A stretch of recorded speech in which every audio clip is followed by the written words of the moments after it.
Sempre m'ha inquietat el saber fins a quin punt, quan treballo una imatge,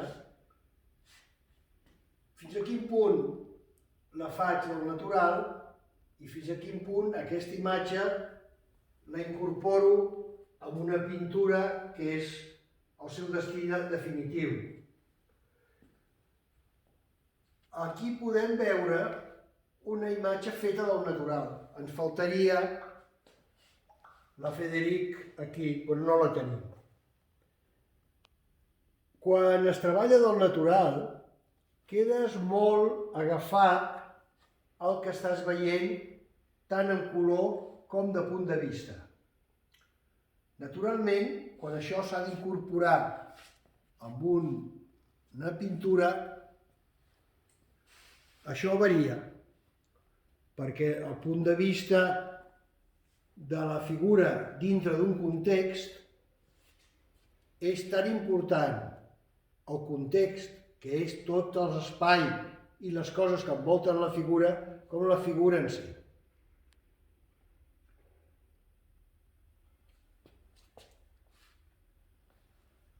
El treball del natural, en aquest cas, és una aquarel·la, que l'aquarel·la és un tipus de feina que és molt directa,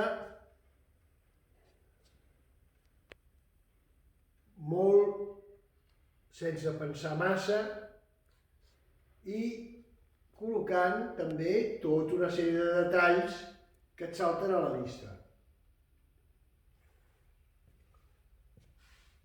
En canvi, quan aquesta mateixa imatge es col·loca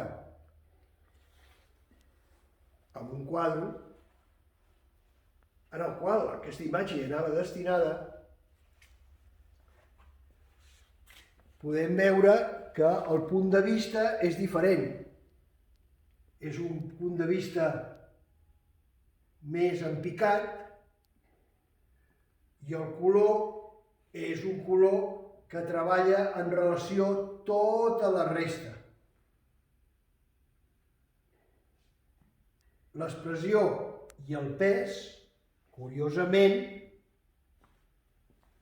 és més potent en el que està fet una barreja entre el que s'ha fet i la memòria, perquè aquesta figura està acabada sense tenir en compte l'original. Està plantejada a partir de l'original, però després està treballada independentment, perquè les formes i el conjunt formen un tot, mentre que l'observació del natural era l'observació de la figura en si. Espero que hagi quedat clar l'explicació i que continueu fent subscripcions al meu canal. Moltes gràcies.